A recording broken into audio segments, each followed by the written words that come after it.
Lesson number 12, the Siege of Purandar and the treaty with the Mughal Emperor. Raid on Surat. After this triumph, Shivaji did not sit idle.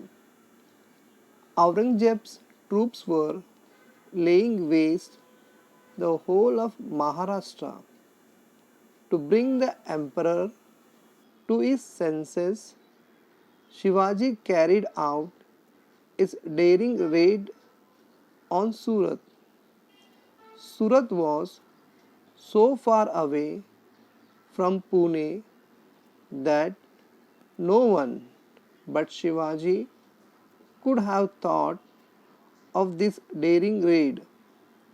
Surat was then a great center of trade in the Mughal Empire and a very rich city.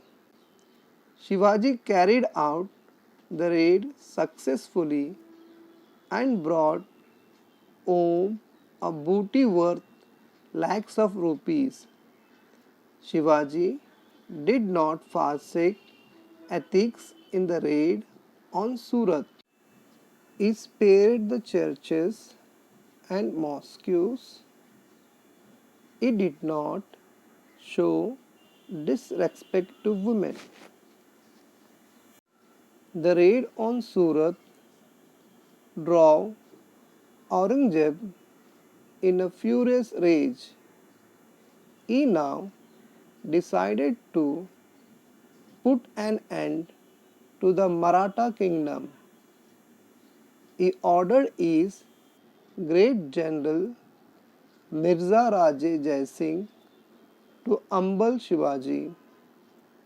To assist Mirza Raje in the campaign, he sent with him his trusted Sardar Diler Khan.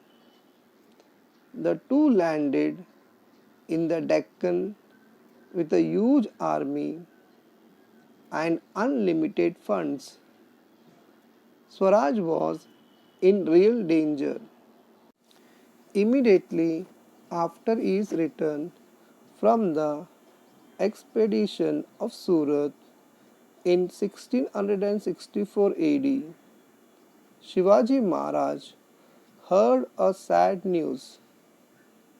Shahaji Raje had suffered an accidental death while on a hunt.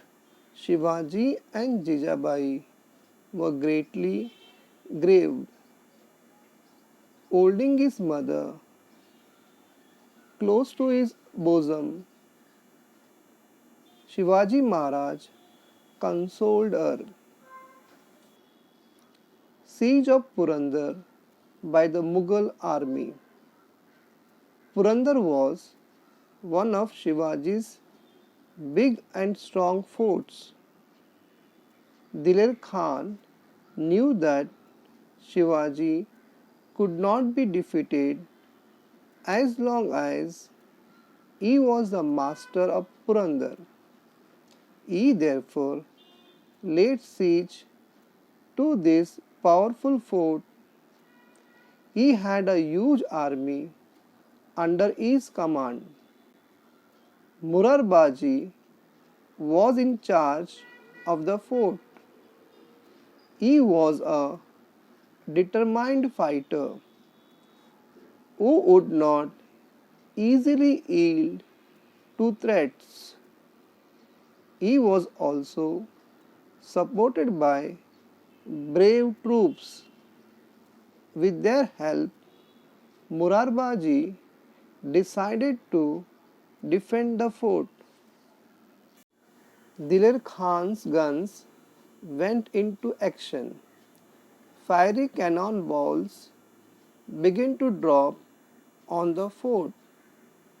Murarbaji and his brave men held on.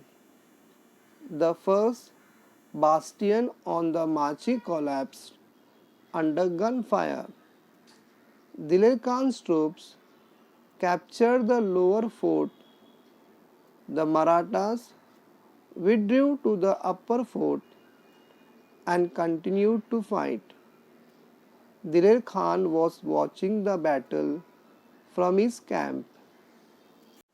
Furious with rage, Murarbaji decided to attack the Mughal troops with a select contingent of 500 men. He opened the gates of the upper fort, shouting their war cry, Har Har Mahadev. The Maulas fell on the Mughal troops.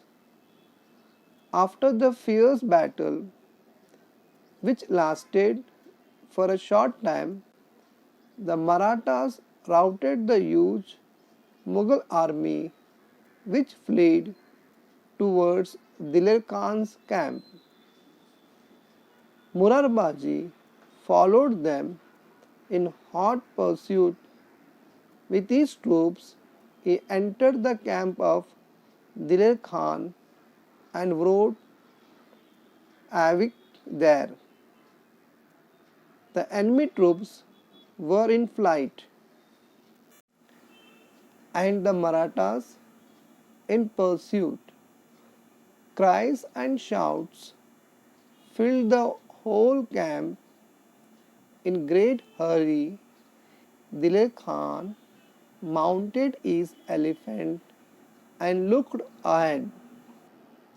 There was Murarbaji hacking the soldiers to pieces. His sword moved like lightning, cut throats, broke heads, and pierced the hearts of the enemy. No one could stop him or hold him. In Diler Khan watched in admiration his great deeds of bravery. Murarbaji's incomparable valor.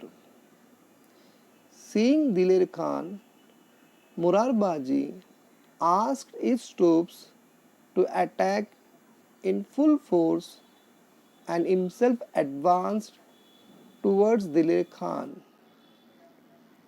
Whoever tried to obstruct him was cut to pieces. The Mughal troops at last surrounded Murarbaji on all sides. Just then, Diler Khan shouted, Wait, hold back your swords. The Mughal troops halted and moved back a little. Then Diler Khan addressed Murarbaji, Until now, I have not seen a swordsman like you. You come over to our side. I promise you complete safety. The emperor will make you a Sardar and reward you with a Jagir. His eyes red with anger, Murarbaji said in return, We are the loyal servants of Shivaji Maharaj, who wants to buy safety from you. Why should we come over to your side? And who wants your emperor's Jagir? He then moved forward in the direction of Diler Khan and again started attacking his soldiers. Diler Khan, who was seated in the Audha on the elephant's back, released an arrow which pierced Murarbaji's neck. Murarbaji fell to the ground.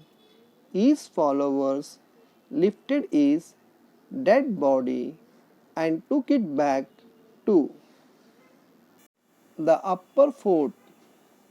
What if one Murarbaji is fallen. We too are brave like him. We will fight with courage. Saying so, they began to fight again without losing heart. Shivaji heard the news with great sorrow. He knew that he could hold each one of his forts against the Mughal army for at least more than a year, but he was unwilling to do so at the cost of his men who would die in the attempt. Shivaji heard the news with great sorrow. He knew that he could hold each one of his forts against the Mughal army for at least more than a year, but he was unwilling to do so at the cost of his men who would die in the attempt. Treaty of Purandar. What could be done? He was not strong enough to fight the powerful Mughals. All his political skill was also of no avail. There was only one thing he could do. He decided on a temporary withdrawal from the fight. He would enter into a treaty with the Mughal emperor. He went and saw Jai Singh. This was a very sensible and statesmanlike thing to do. He said to Jai Singh, Mirza Raje, you are a Rajput. You can understand our sufferings. The emperor's campaigns have laid the country waste and people are in great misery. I have taken this task of establishing Swaraj so that people may be happy. You should join me in this uphill task. If you agree to lead us, myself and my Maulas will be your trusted followers. Jai Singh was a shrewd diplomat. He persuaded Shivaji to sign a treaty of peace with the emperor.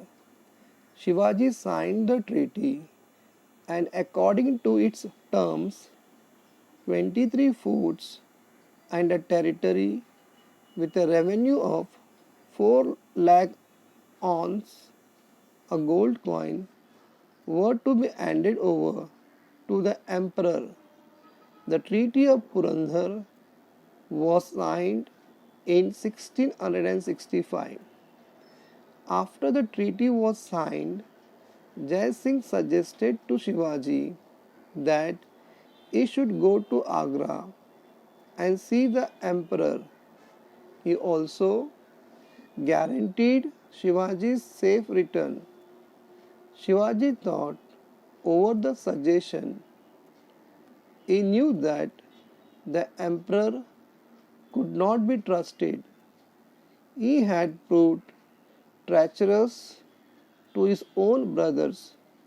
But in the end, Shivaji decided to take the risk and face the situation as cautiously as he could. He informed Jai Singh that he was willing to go to Agra to meet the emperor.